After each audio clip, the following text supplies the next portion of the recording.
everybody, and welcome to the first ever edition of The Reel Scene, which is the Raindance podcast, coming to you live from Glasgow and from London, with our host Simon Hunter and the founder of Raindance, Elliot Grove. Good evening, Elliot. Hey, how are you, Simon? Is it cold or sunny in Glasgow? It's actually sunny today. It's been a lovely, lovely, warm day. The spring is on its way. So well, it's all looking very good. In London, it's been quite cool because, as you know, Simon, Raindance is cool. Well, I wanted to just start this podcast on a super cool note and give everybody a kind of feeling of what we're going to try and tackle every week. We are going to do a industry-focused podcast with a Raindance slant, where every week we're going to talk about developments that are happening in the film industry, but how they relate to the independent filmmaker, very much keeping it grounded in our world. Have a special guest every week, somebody who can shed some light on this mad world of filmmaking, and take some questions and answers, and keep it brief and fun, and also just get little insights to how the festival's going, the life of a festival, you know, a CEO like yourself, Elliot, that I think, you know, you're one of the rare festival people I know who actually works on a festival all year round. Most small festivals, it's just, you know, they sort of gear up 2 months to go, but you're there through the whole session. So this is our first podcast. We're going to have lots of special guests. We're going to get, you know, try and be the voice of independent film and champion independent filmmakers in what is is it an exciting or uncertain time for filmmakers? What do you think? I think it's a hugely opportunistic time. Now, when you and I met, Simon, all those years ago, you made films on 35 or 16 millimeter, and then came digital, and then came streamers. But now we have something called artificial intelligence. And also we have the traditional Hollywood model of distribution, cinemas, exhibition, and so on. That's pretty much collapsing, especially for independent filmmakers. So you go festivals, you try to go streamers, and the ability of a filmmaker to leverage their own social media using Google Ads and so on seems to me from Planet Raindance as the only way to monetize your work. It does. The whole market has changed. I think when we were starting, you know, when you were starting Raindance and I was starting making films back in the 90s, the model was that you made your film. You probably got a theatrical for your independent film just to get word of mouth, get people talking, get the reviews, and you didn't make any money that way. But then you got your money back on your VHS and your DVDs, and that market's just gone. Mm-hmm. And, you know, the streaming services just won't, you know, fill that hole anymore. But the plus side is it's a hell of a lot easier to make stuff than it was back in the day. True, and also a lot easier to distribute because you, Simon, as you know, can self-distribute, putting your film on Amazon Prime and charging $3-4 or whatever, getting 2/3 of that money yourself. But of course, how do you get that money with so much competition? You need to spend to earn, and how good are you at social media, getting your ads in your Facebook? Can I say the word Twitter anymore, or is that... You can I say Twitter? You can. I think everyone knows what you mean. It's everybody I follow on Twitter is now on Blue Sky. I think I'm the only person who still uses Twitter. Everybody's disappeared off. There's just a load of sort of Nazis left. It's a bit strange. You're completely right. It's just you know, it's a funny world. I think the battle now as a film, the battle in the 90s was finding enough money to go and do something, whereas now it feels like the battle is to be heard amongst everybody else. I mean, even you go to Starbucks now, and the guy serving your coffee's probably made a short film, hasn't he? You know, or she, you know. And how do you actually type your name of your film into that search engine? That's the battle for filmmakers these days, isn't it? Yeah, but we've had 16,000 shorts and features submitted to the Raindance Film Festival this year. Wow. And literally, we show 1 in 85, right?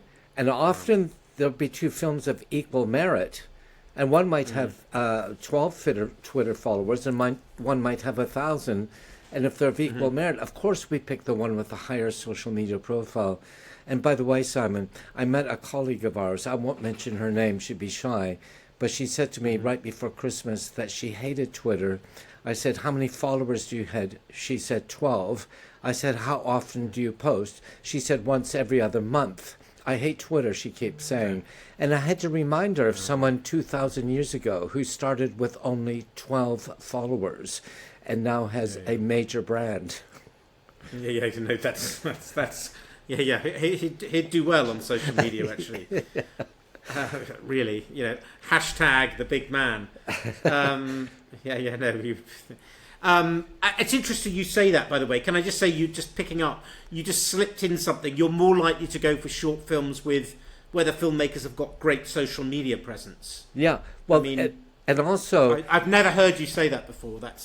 I never did. Fascinating tip. You and I have always said feature, haven't we not?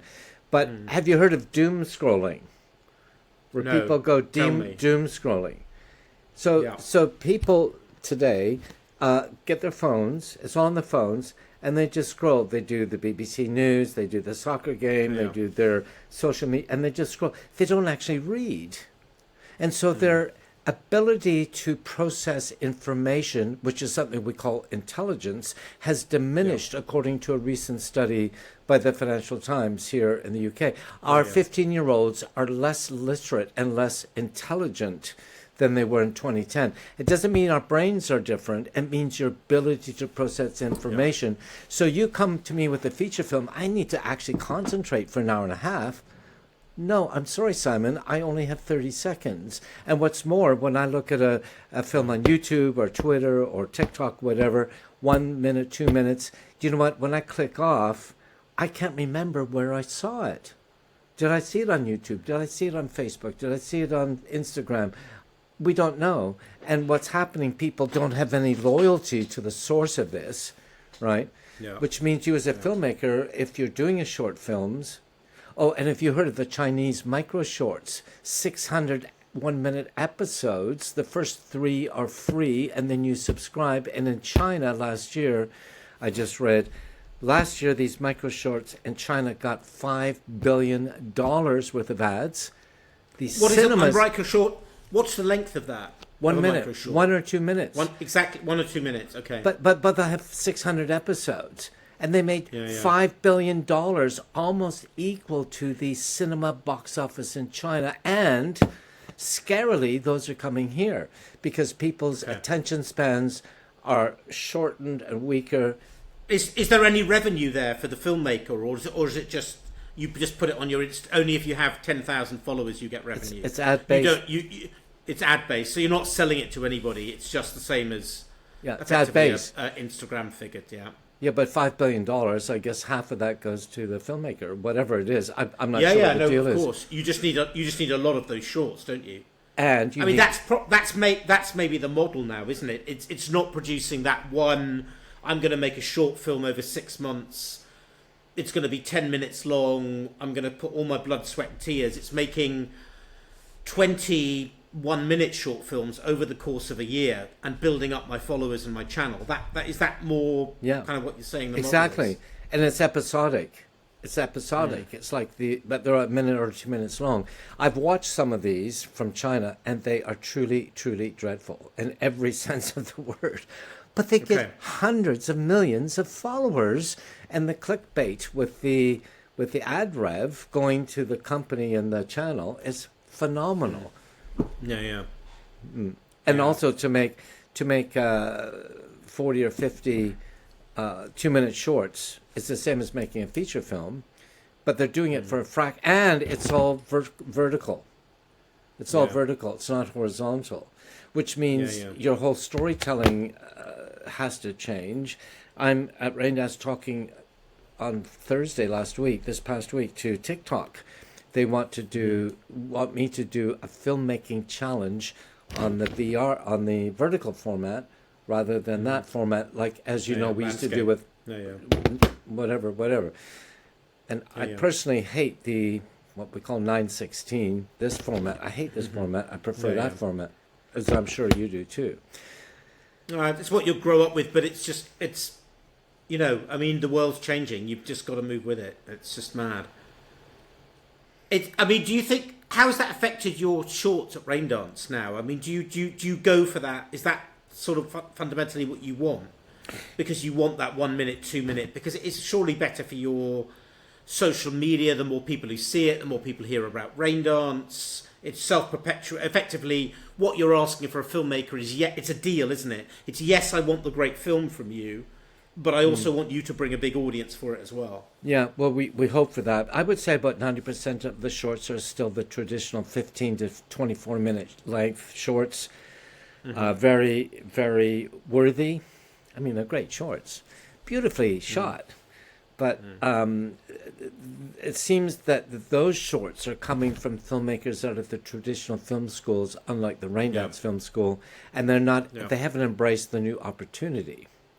And speaking of opportunity, oh my God! Last week, Simon, I was wishing you were there at Century Club. We had AI thing with an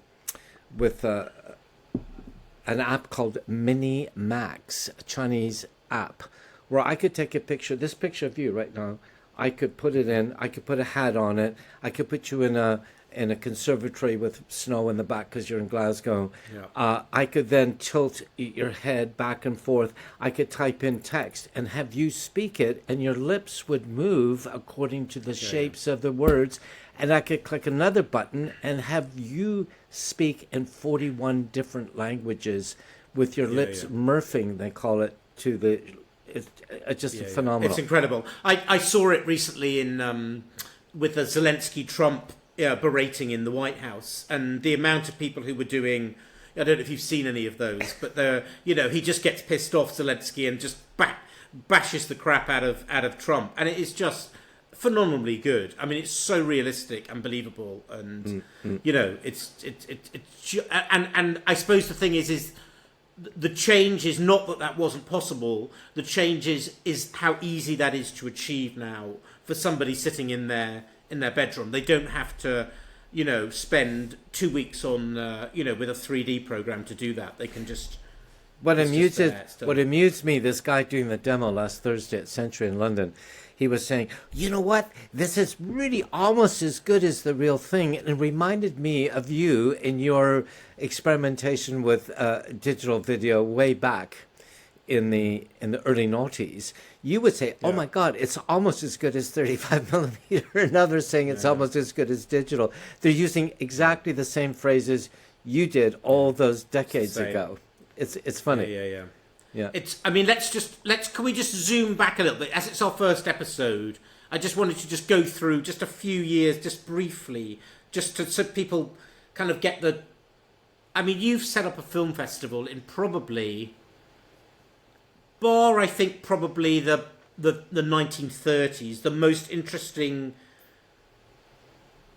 period of cinema. I don't mean the best films, that's arguable, but just the technological change has been monumental. I mean, I was saying to somebody today, if you made a film in 1962 and you made a film in 1972, I mean, you're sort of fundamentally making it in similar ways. The cameras are probably a bit quieter, the film stock's a little bit less grainy, a bit faster, the sound's a bit better, but there's not night and day, whereas the difference between when you started and now is, it's incredible. I mean, I think people, when you started a film festival, firstly, I'd just like to, just because people don't know a lot about, if they don't know a lot about you and Raindance, I think the one thing that, because a lot of people are starting film festivals, it's the in thing. Either it's a microbrewery or set up a film festival. I mean, this is the, or both, Raindance Pilsner, I can see it now. But when you're starting off, I mean, the one thing that, the two things that have struck me about Raindance, I walked through the subway in Glasgow the other day and I took a little video, which I haven't sent to you. And it was the Glasgow Film Festival. It's a very good film festival. There's no, fantastic films.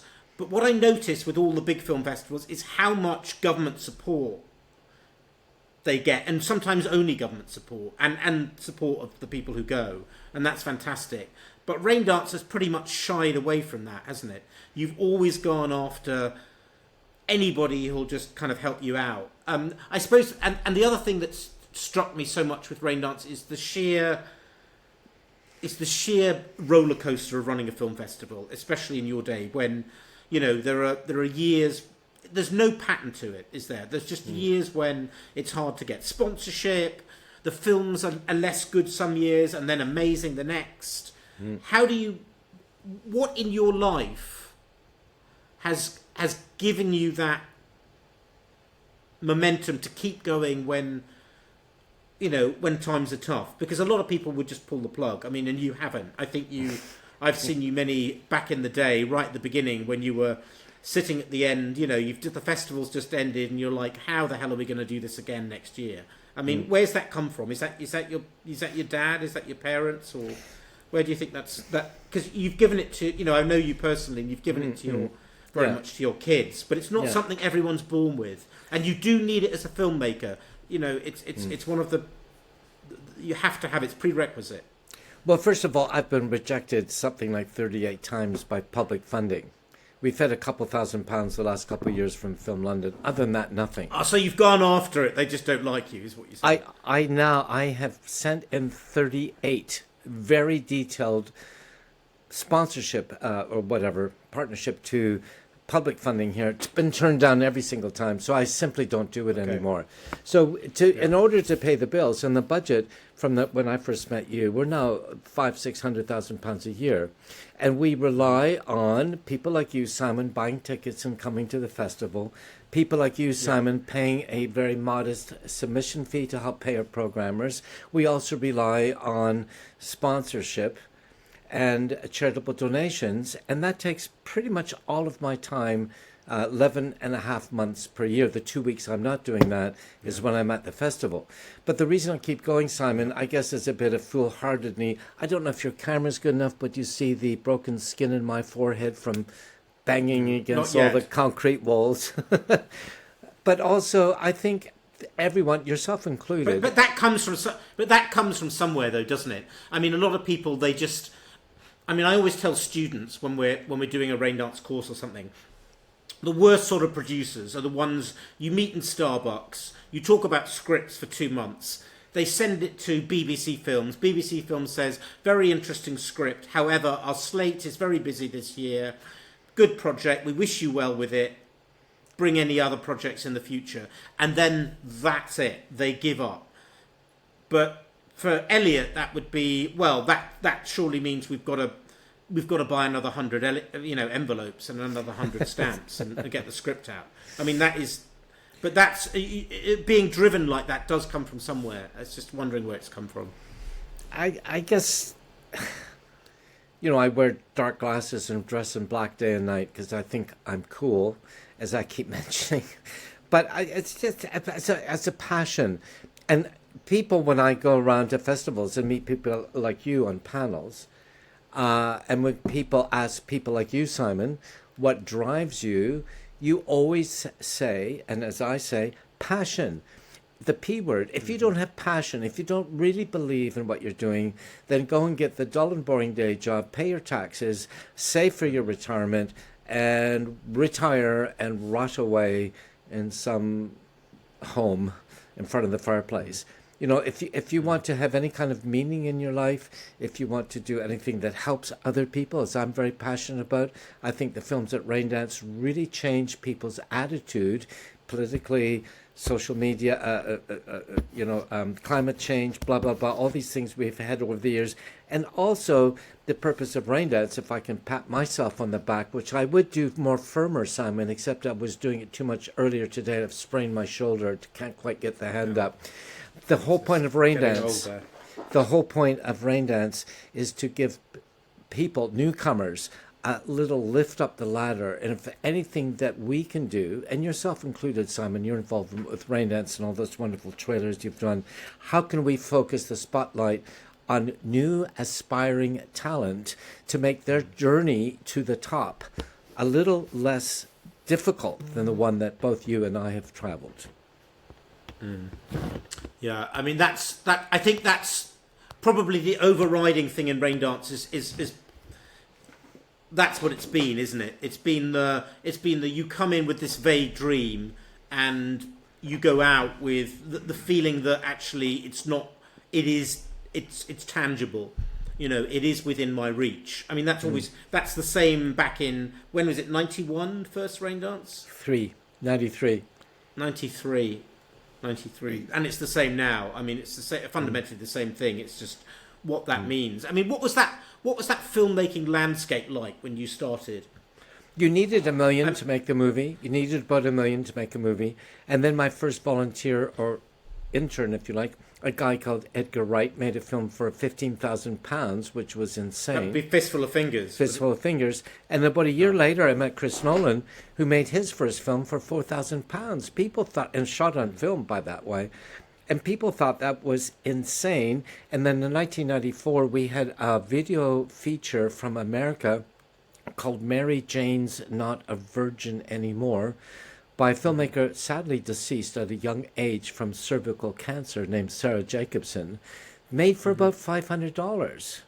A feature film shot on one of those crappy video cameras. And suddenly people were... See, the industry doesn't like people like you and me, Simon, because the industry have their jobs and their pension plans, and they've got this, this flow going. It was suddenly the era of disruptors, wasn't it? You come along and disrupt the whole... exactly. Early 90s disruption, exactly, and well said, where suddenly you El Mariachi. Yeah, you don't need all of this expensive shit anymore. And a lot of people were worried about losing their jobs and their pension plans. And people like you come along and make movies for literally the price of a month's public transit. It disrupted the entire system. So that was the filmmaking thing. What's happened just in the last couple of years is the distribution side. We made a documentary at Raindance last year called The King of UFOs, about Prince Charles taking a ride on a spaceship. And, using Film Hub and a couple of other aggregators where they take your film and push it up. It's now in 45 different streaming services around the world. It is about to break even and should go into profit. So, I mean, if the amount of time and energy me and the director have spent on blog posts and Facebook ads and blah, blah, blah, it seems like a lot. But God damn it, we got our money back. And how many traditional filmmakers making traditional films at $1, $2, $10 million budgets can say that they got their money back? Probably no one. Or very few. That's in many ways, that's certainly the definition of financial success, isn't it? It's not. It's actually what you make it for and what you can sell it for, isn't it? And it's just what's always struck me as strange is people aren't. They never did reverse budgeting very much. They never worked out what the market. It should be the first place you start, really, shouldn't it? It's like, what are people paying? What are they paying for this sort of content? Therefore, I have to make it for that.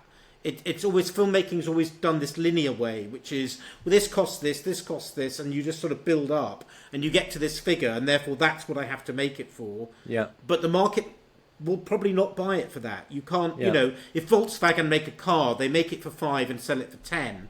But if it was the film industry, they'd make it for 10 and then try and sell it for 3. Yeah. It doesn't, you know what I mean? It doesn't.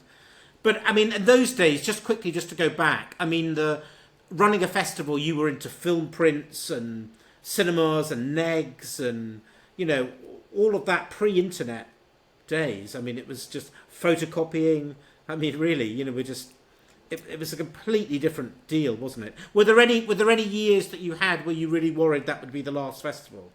Almost every. Because now you're big, you're a huge international brand, but I wish you were my bank manager. Every year is difficult, and every difficult is different, basically. But of course, in the early years, we were always in October. We've moved to June now. Sometimes around May, at our old office in Berwick Street, which you used to work out of, I would say to Suzanne or you, oh my God, it's May. We better get a festival going and whip it together. And in those days, we did it for a fraction of the budget. Now it is, if you like, if I can use the horrible cliche, a oiled machine, but there's still always, with any arts company, I don't care if you're a ballet, an opera, an orchestra, there's cash flow issues that you have to do. And of course, in the current economic crises, as it looks like we're heading into yet another massive recession like we did in 2007, or Brexit 2012, it is a worry, Simon, but I am lucky now that I have something I did not have back in the early 90s, which are people like you that believe in what we do. And if I ever needed 50 quid, I know I could call you up. There's an army of people who are your, an army of people who've been through Raindance, who will be there in the, in the hour of need. I mean, it's just, you're looking back on all those years. I mean, what's the thing that you would go back in your DeLorean and say, Elliot Grove, to the early mid-1990s and say, Elliot, this is the one thing that you don't know that I've learned.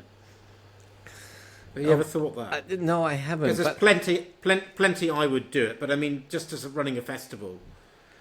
Is it just telling yourself it's bloody hard and keep going? Yeah, I never. The first year seemed easy.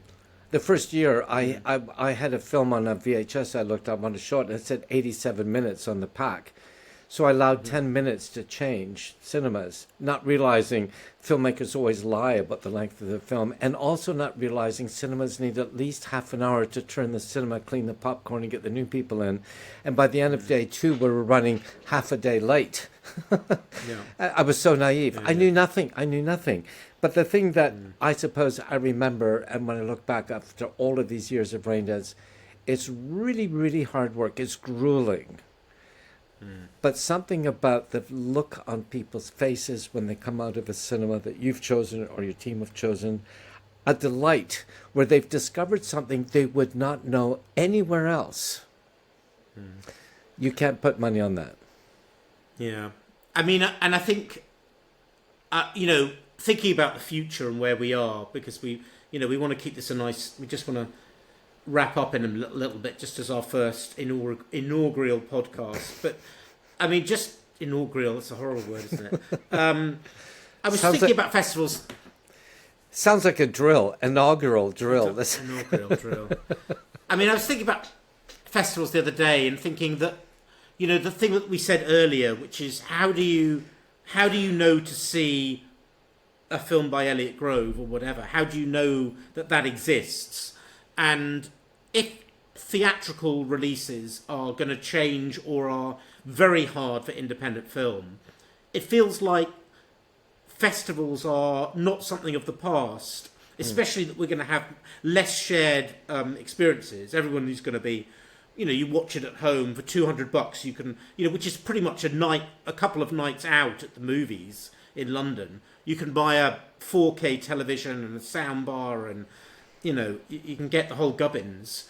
And if those communal experiences are going to go, and people still yearn for them, at least romantically in their heads, and we need to get the word out about films, it feels like the festival future is actually brighter than people might think. That may not be true of, don't you think? I mean, well said. Very well said. People will want that community experience. Yeah. Just like, why would you go to the local pub where they have a special home brew that you can't get anywhere else, right? Yeah. And also a bit of the flesh on flesh, meeting other people. I think also festivals is the first chance for you as a filmmaker to test your publicity machine, to see how well your keywords and SEO and all that works to get people bums on seats, and how people react to the movie in person, which is a different experience than seeing it on a screen. It's the most. There's something about when I've been in rough cut screenings of movies, that it's always the same. And you the night before you do a screening, you are in the edit room all night long, checking every little bit of the film. It's all apps, and you leave that edit room thinking there is not a frame I would change. It is as perfect as I could make it. And then you screen it in front of a bunch of people, and you sit at the back of the room. Yeah. Why is that? You tell me. It's I funny. mean, it's like watching it naked. It's horrific. Well, I hope but people. it's true. I mean, I hope people won't think that this excellent chat on your inaugural webcast is not.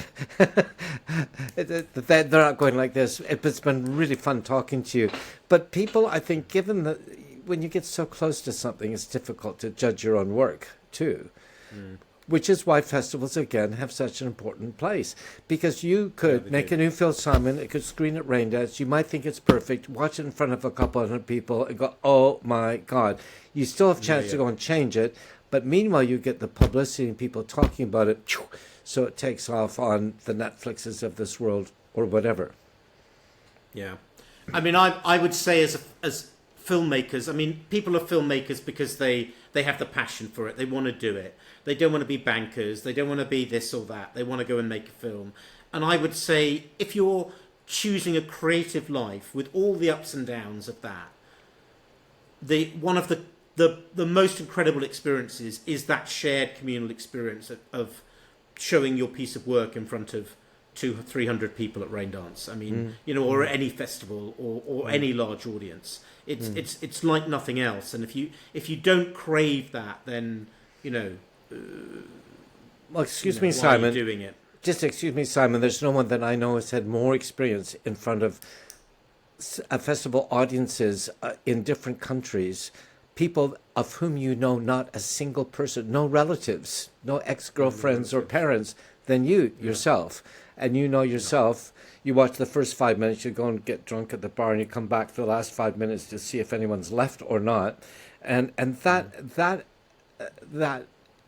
informs you in a way that, well, you just can't beat it. I'm getting very sentimental now. Yeah. No. It's a life experience, and it's something you'll remember for the rest of your days. When you screen a film and an audience love it, it's I don't know if you could say it's egotistical or it's not. I don't think it's that. I think it's gratifying. It's gratifying. It's gratifying. It's applause, as our friend Dove Simmons said. It's applause. Yeah. It is, and that's why I think that that's why the future of these festivals, Raindance and others, will be, glorious, because I think that it actually, that communal experience that a film festival offers is disappearing in other areas, so they'll become more unique. That's the world we're heading into, it seems to me, because it's just going to be more and more stuff at home. Oh! Can you turn the violin music down? I heard that Raindance is important. No. Well, it's other festivals too, but I mean that it's a festival experience, isn't it? It's whereas I think when we were starting off, it was everybody went to the cinema. It was $2. It was also cinema price tickets. It was just so much easier to go. You just go for $2 and sit and watch a movie. Now it's $20 in London. Okay, listen, we should wrap up our first podcast here. We're going to have our first proper podcast rather than our nice little testing the water podcast where we're little guinea pigs. And we're going to be joined by John Sadler, who's just written a fantastic book on distribution. It's really, really good, actually. I don't know if you've had a chance to. I'll send it to you, Elliot, to have a look at. It's bang up to date with exactly the sort of things that you're talking about. Where are you making your money these days? What do pre-sales look like? Do they even exist? How are you going to get your film out there? For the independent filmmaker, what is that world looking for? And it's, there's something cool when you really think somebody's really, really, really put some research and effort into it. I read it the other day and it was phenomenal. It's a really useful piece of book. I know, John, and it's not research. He's actually come straight from the coalface. He's had his hands on the pickaxes chipping away at the monster they call the film industry. Yeah. Looking forward to that. He's trying to produce his own independent film now, so he's on taking the other hand, the harder route. Bless. But we'll chat with him, and I think he'll give us a fascinating insight into the world that any filmmaker will embark on if they're going to make their own film. Elliot, thank you very much, and thank you to everybody. This is our first podcast, so if you see it anywhere, hit the subscribe button. We're going to publish it on YouTube and various podcasting platforms, and we will hopefully start to make this a regular occurrence with interesting, fascinating, and I hope more than anything, insightful guests that I help. That, as I say, the name of the game is we want to just be that place you dip into for, as an independent filmmaker, to just kind of get a feel for where the industry is, hear some war stories from independent filmmakers so you know you're not alone, and fathom the great minefield that is independent production. Elliot, it's been a Elbow pleasure. bump. It always is. Elbow bump. Thank you very much, and we'll see you next week.